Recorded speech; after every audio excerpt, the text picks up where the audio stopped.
Assalamualaikum warahmatullahi wabarakatuh. Selamat pagi, Sampurasun. Perkenalkan, saya Rizky Bunga Lestari selaku host yang akan membersamai Sobat Sosial pada podcast channel UPTD PPKS kali ini. Sebelum kita lanjut bincang sosial asik ini, jangan lupa ya Sobat Sosial untuk like dan subscribe channel podcast UPTD PPKS. SPRTS Sukabumi, Satuan Pelayanan Rehabilitasi Tunas Sosial yang berlokasi di Kabupaten Sukabumi, hadir untuk memberi solusi akan permasalahan sosial ini. Baik, Sobat Sosial, tentunya ya masalah prostitusi ini sangat kompleks. Ini tidak hanya menyangkut masalah ekonomi, tetapi juga masalah sosial, kemudian lifestyle, gaya hidup, kemudian juga kesehatan dan lain sebagainya. Nah, untuk lebih jelas lagi, di sini sudah hadir ya para perempuan wanita hebat nih yang telah membersamai kita. Kita sapa terlebih dahulu pada Irfan Dilwanjari SE selaku penanggung jawab SPRTS Sukabumi. Halo Ibu, apa kabar? Alhamdulillah kabarnya baik Mbak Bina. Alhamdulillah. Di sini juga ada Peksos dari SPRTS Sukabumi yaitu Ibu Adriani ST Exos. Selamat pagi Ibu. Pagi. Luar biasa, harus semangat selalu ya. Oke, baik. Nah, terlebih dahulu saya ingin bertanya kepada Bu Tantri Ibu. Ya. Tadi kan dijelaskan ya SPRTS, mungkin Ibu bisa jelaskan lebih detail lagi SPRTS itu apa? Oke Mbak Bina, terima kasih Mbak Bina. Saya di sini akan menjelaskan terlebih dahulu sejarahnya ya Mbak ya. Sejarahnya itu berdiri tahun 1954. Yang selama ini SPRTS ini mengalami perubahan nama Mbak sebanyak 3 kali. Pada tahun 1982 itu SPRTS menjadi namanya Perawatan Sosial Marga Rahayu. Lalu dirubah lagi itu tahun 2009 menjadi RRSKW. Nah, akhirnya pemerintah keputusan dari Gubernur Jawa Barat memberikan untuk meyakinkan lagi itu ya pada tahun 2019 sampai dengan sekarang menjadi SPRTS Sukabumi. SPRTS Sukabumi itu kepanjangan dari Satuan Pelayanan Tunas Sosial Sukabumi. Dia di bawah Subunit UPTD PPS GWM Cirebon. UPTG itu di bawah Dinas Sosial Provinsi Jawa Barat. Itu sejarahnya dari SPRTS Sukabumi. Jadi sebenarnya fungsi dari SPRTS ini apa ya? Fungsinya dari SPRTS itu yaitu menangani kualitas tunas sosial. Terus juga kita melayani kegiatan administrasi seperti evaluasi dan pelaporan juga Mbak ya, sesuai dengan tupoksinya. Oke, baik. Tadi disebutkan ya Bu sebagai penyelenggaraan rehabilitasi sosial. Nah, Sobat Sosial di sini mungkin bertanya-tanya, rehabilitasi sosial itu seperti apa sih? Mungkin khusus Bapak bisa jelaskan.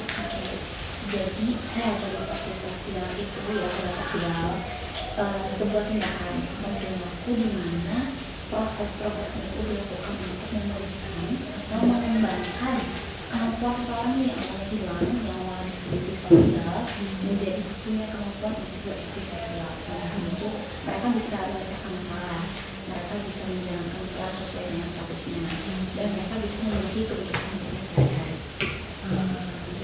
Berarti kan poin pembinaan di SPRTS ini adalah WTS. Mungkin Bu Adri bisa jelaskan WTS itu apa?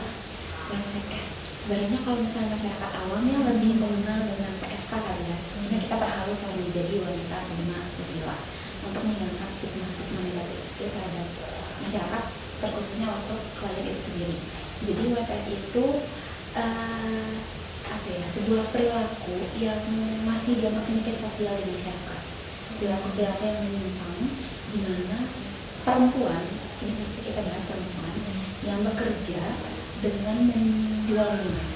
Misalnya sebagai menjual diri, mereka melakukan hubungan seksual bisa sesama jenis, bisa ke lawan jenis juga dengan berganti-ganti pasangan dan berkelanjutan gitu, nggak cuma sekali dua kali. Dan tujuan utama mereka itu adalah untuk mendapatkan uang dengan yang tadi melakukan hubungan seksual.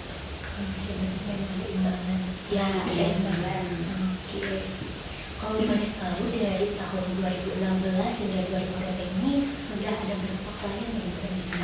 Kalau untuk di SPFS Sukabumi, kalau kita hitung dari 2016 ya sampai tahun kemarin kebetulan kemarin kita baru melakukan penutupan pelayanan hampir kurang lebih sekitar 590 klien dengan kiriman dari berbagai dinas sekitar provinsi. Oke. Tapi sebetulnya mayoritas nih faktor yang membuat mereka terjun ke dunia malam ini apa ya? Yang pertama pasti faktor ekonomi. Soalnya saya bekerja di SPFS Sukabumi itu kayak kurang lebih 3 tahun sama hubungan kantor. Tapi juga bareng masuknya 3 tahun. Kayak nggak ada satupun peserta yang bilang kayak biasanya pengen aja bu, nggak ada yang kayak gitu. Memang awalnya itu karena faktor ekonomi. Tapi bisa juga karena ada yang karena pengen beli HP bu. Tadi ya kayak tadi bunga sebut ya kayak gaya hidupnya itu. Tapi itu kayak sedikit banget, paling kayak 1/10 lah kalau cerita. Jadi emang sebagian besar karena ekonomi. Jadi yang rendahnya terus kayak ya pendapatannya kurang, jadi kita terpaksa Dan ini memang tadi faktor ekonomi yang mayoritasnya. Nah selanjutnya kan mereka ini dibina di SPFS Sukabumi. Nah lalu pembinaan apa saja sih yang dilakukan di SPFS Sukabumi ini? Mungkin ya, oke Mbak. Pembinaan yang ada di SPFS Sukabumi itu terdiri dari bimbingan fisik seperti olahraga, nanti di situ ada instrukturnya Mbak, ada bimbingan mental seperti konseling atau terapi, terus ada bimbingan psikis, konseling atau terapi individu atau kelompok, terus bimbingan sosial, dinamika kelompok, bimbingan spiritual seperti sholat, mengaji, kajian atau ceramah, dan juga di sana ada bimbingan keterampilan juga Mbak. Keterampilan yang diberikan oleh SPFS itu ada kata Google yang menjahit. Nah, perlu Mbak ketahui klien di sana dibina selama 3 bulan Mbak, kurang lebih 3 bulan. Dalam 1 tahun itu terbagi 3 angkatan, 1 angkatan ya jumlahnya 20 atau 30 orang Mbak. Kenapa jumlahnya berbeda-beda ya Mbak ya? Pasti Mbak Bunga berpikir seperti itu ya. Itu sesuai dengan anggarannya Mbak dan kebijakan dari pemerintah juga. Fasilitas yang ada di SPFS Sukabumi mungkin nanti Mbak Bunga bisa menyampaikan kalau suatu waktu akan dilakukan.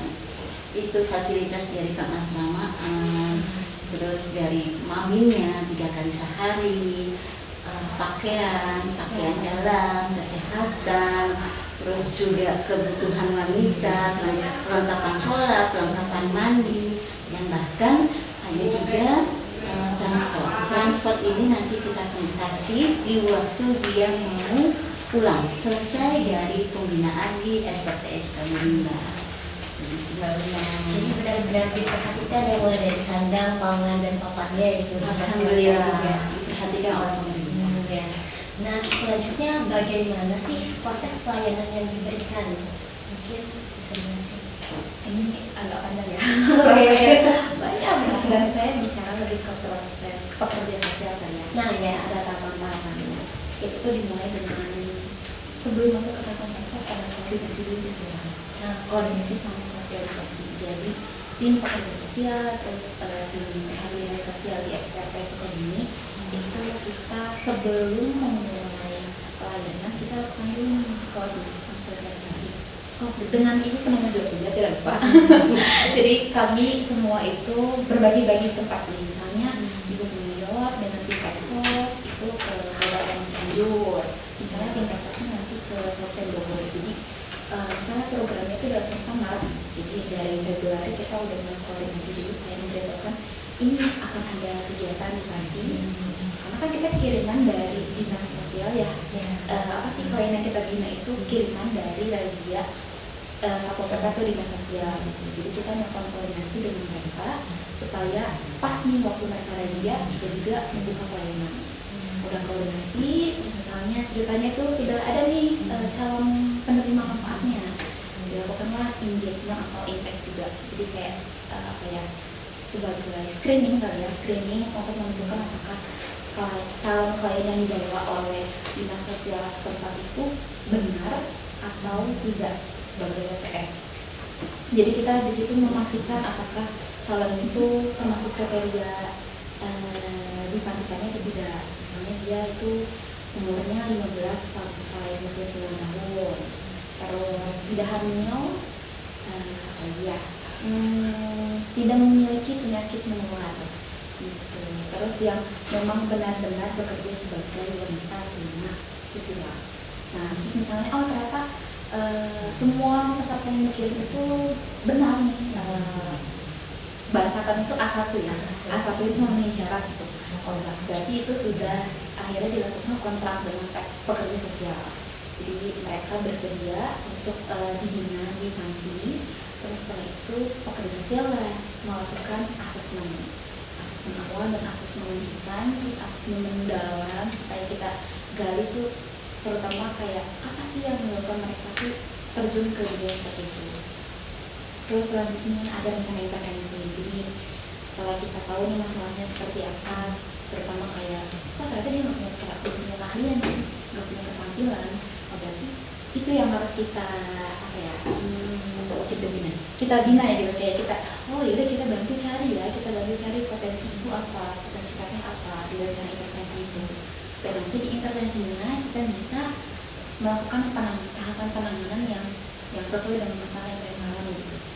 Nah, intervensi ini juga bisa lewat rehabilitasi ya, tadi sudah disebutkan oleh Bu Nantri, kayak di panti rehabilitasi sosial, mentalnya, spiritualnya, keterampilannya gitu. Itu sebagai salah satu paket dalam intervensi ini, tahapan intervensi. Nah, setelah itu selesai, akhirnya kita lakukan evaluasi. Sebenarnya bisa pekerja sosial dan tim rehabilitasi sosial kayak kali ini gimana ya perkembangannya, kayak misalnya itu keterampilan atau juga dia rajin nggak atau malah malas gitu. Kita juga tanya ke instrukturnya nih, kayak ibu kalau ini gimana, aktif gak atau dia malas-malasan gitu. Supaya kita ternyata kali ini emang benar-benar komitmen dan menyadari kalau emang harus berubah gitu. Nah, udah intervensi, udah evaluasi, baru di terminasi itu tadi dia kemarin baru kita lakukan pemulangan secara resmi. Kalian kita kembalikan ke keluarga masing-masing, terus sampai situ aja. Jadi nanti ada akhirnya itu adalah bimbingan lanjut ini kita kayak tetap monitoring dan mengawasi kalian ini. Tujuan kami sih supaya mereka nggak balik lagi bekerja sebagai pekerja sosial. Itu sih panjang ya. Sebenarnya emang tujuan intinya emang itu ya, mereka tidak kembali ke pekerjaan sebelumnya. Betul. Nah, sekarang Sobat Sosial ingin tahu nih bagaimana aktivitas sehari-hari para klien di SPLS Kamu. Mau nggak? Panjang banget ya. Aktivitas sehari-hari dari pagi hari dari subuh sampai tidur lagi. Sebenarnya sih dari pihak tim rehabilitasi sosial mereka sudah membuat jadwal harian. Jadi kayak dari bangun tidur ke tidur lagi gitu. Kalau misalnya subuh tuh awalnya dia itu ya sholat subuh berjamaah. Habis itu ada piket, bukan piket sih, jatuhnya tuh kayak klien tuh dibiasakan untuk bersih. Jadi membersihkan ya ada lingkungan sekitarnya, ada TPS.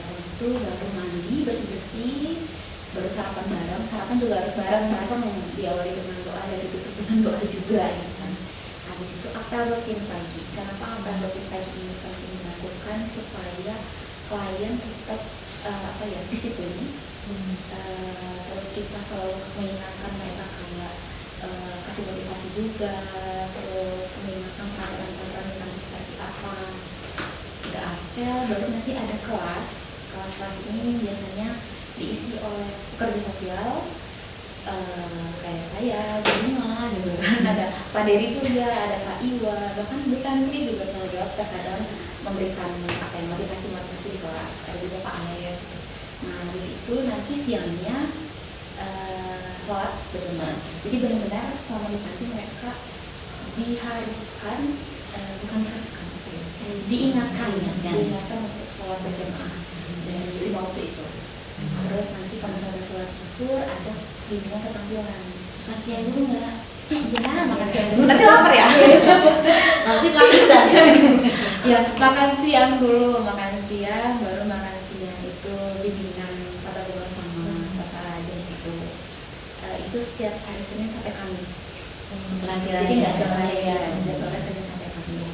Habis itu itu mereka waktu bebas kayak mau sampai kayak kegiatan dari pagi sampai sore, akhirnya kita kasih waktu bebas terus Setelah asar. ya Satu jamaah Iya. ya. satu jamaah, terus nanti maghrib sampai ke isya yaitu sholat, terus ada sama pengajian ya dari penulis spiritual dari Ustaz itu sampai ke isya. Nah, setelah isya mereka istirahat, kita kasih waktu mereka kayak ngobrol sama pegawai, ngobrol sama klien yang lain, itu sampai jam 9 malam. Jadi jam 9 malam tinggal sama ditutup, nggak boleh dibuka lagi, nggak boleh kemana-mana, harus istirahat supaya besok subuhnya udah fresh lagi gitu.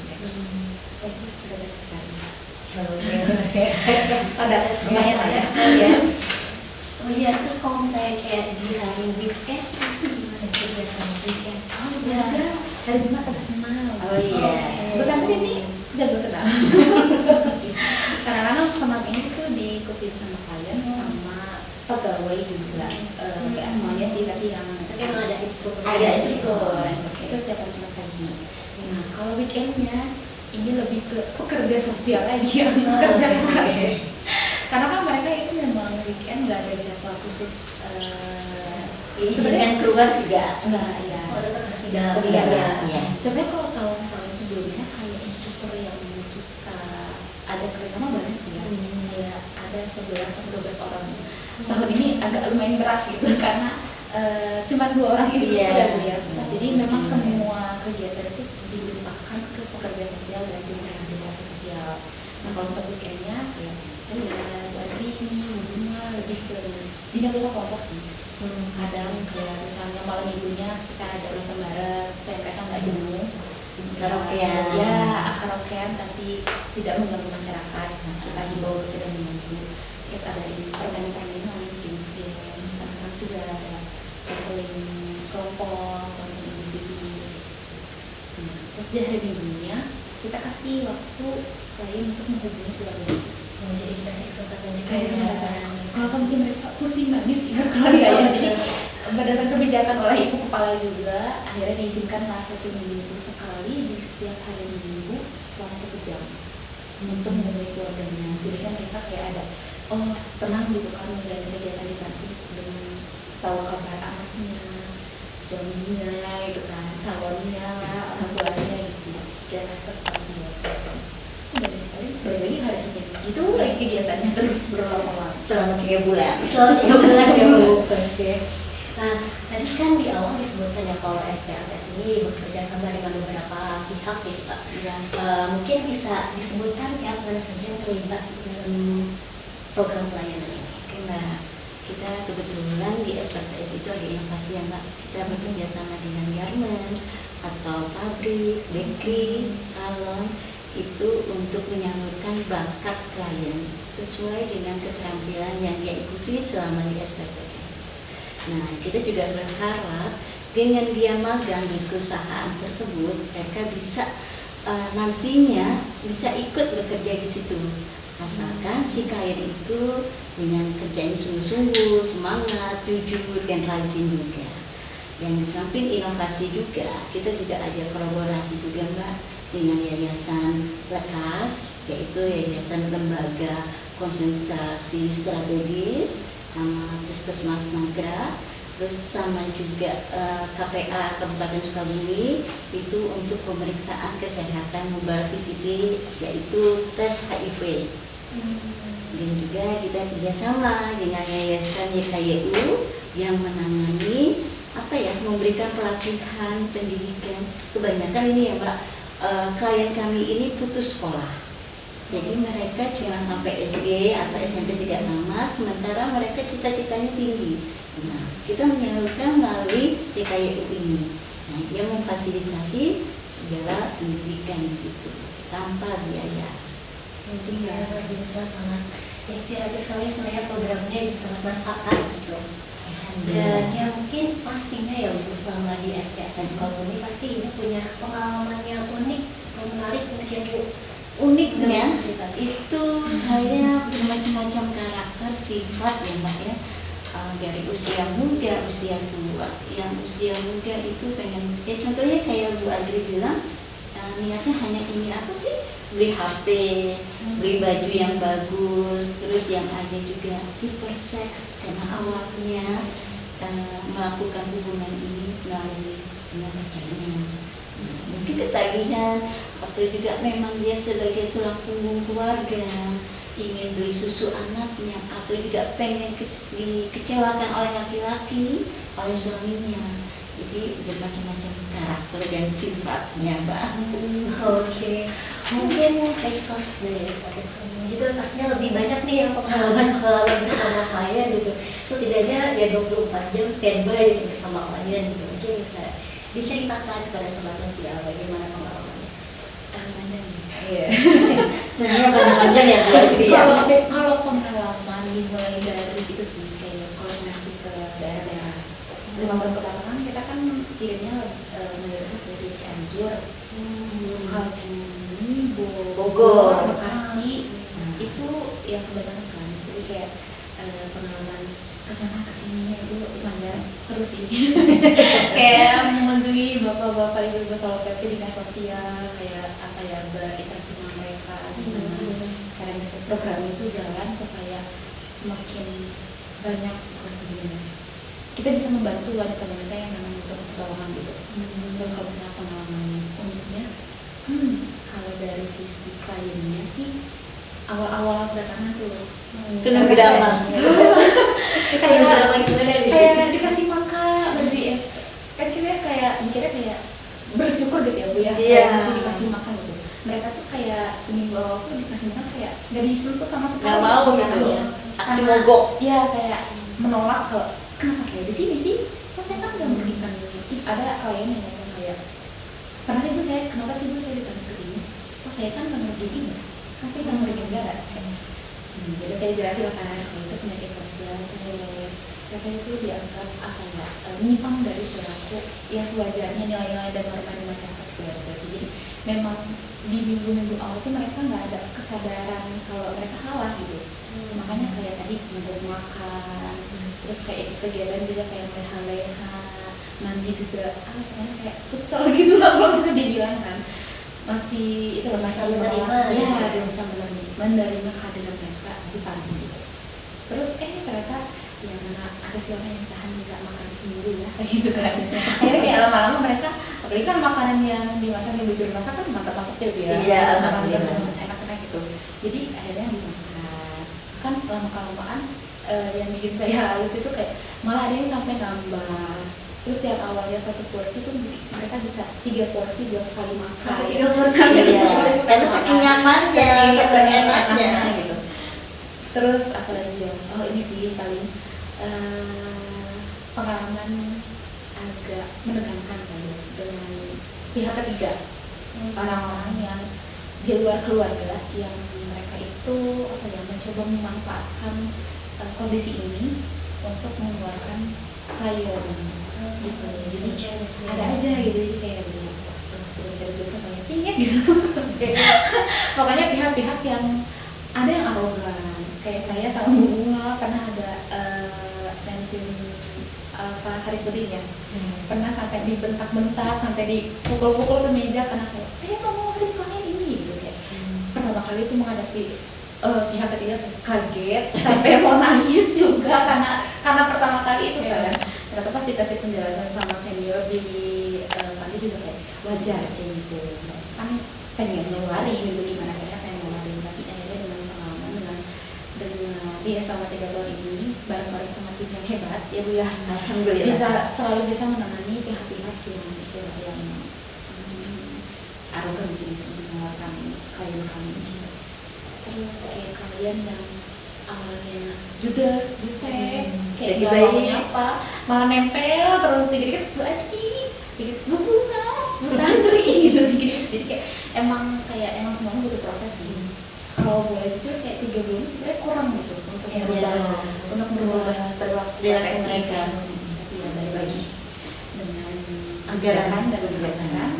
Memang 3 bulan ya kita benar-benar maksimal berusaha sebaik mungkin semaksimal mungkin supaya program ini setidaknya ada yang mereka dikit lah bisa lihat sebelum mereka pulang ke keluarga. Oke. Terakhir nih ya, sebagai penutup, silakan kepada Ibu Cantik ini untuk memberikan closing statement ataupun insight kepada sobat sosial. Oke, saya dulu ya.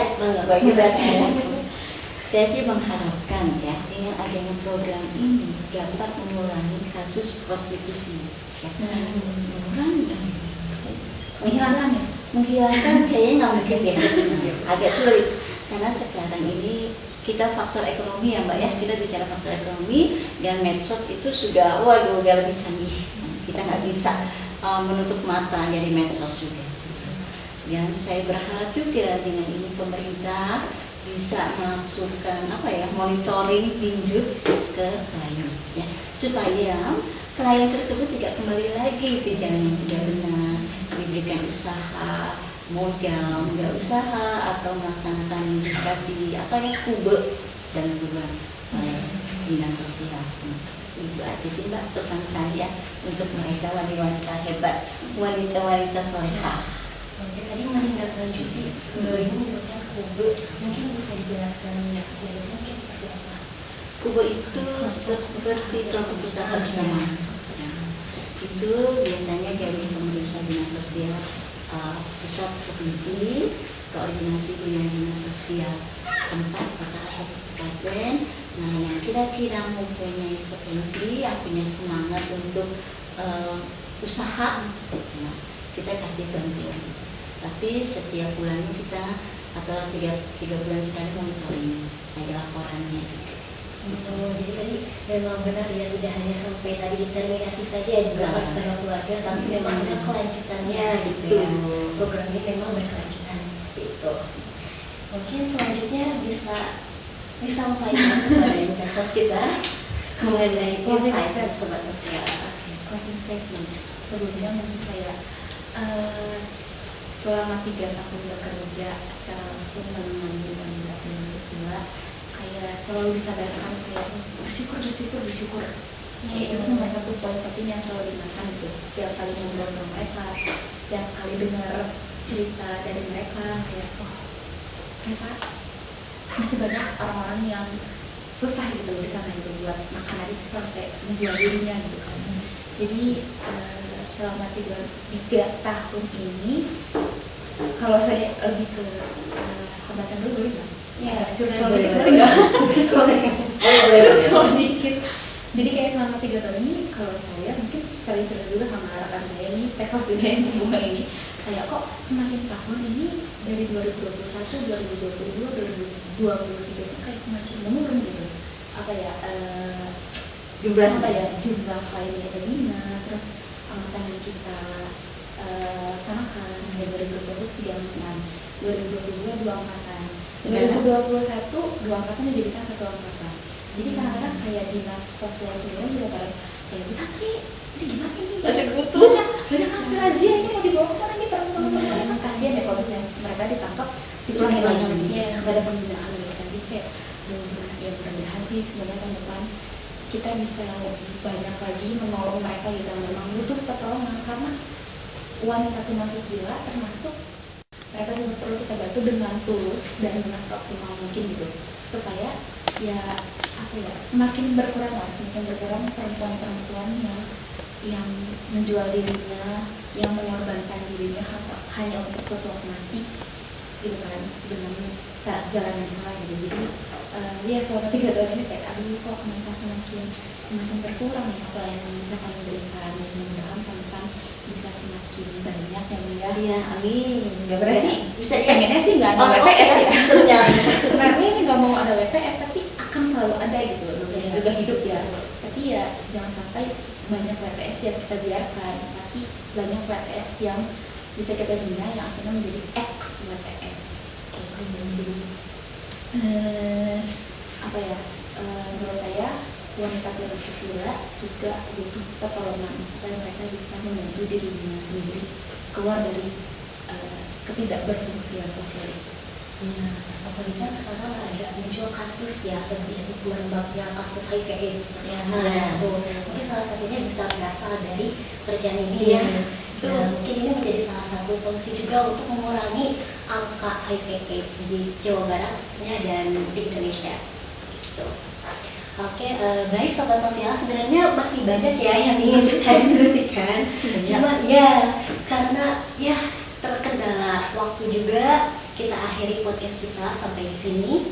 Terima kasih Ibu sudah berkenan berbagi informasi dan pengalamannya yang sangat luar biasa, menggugah kami gitu.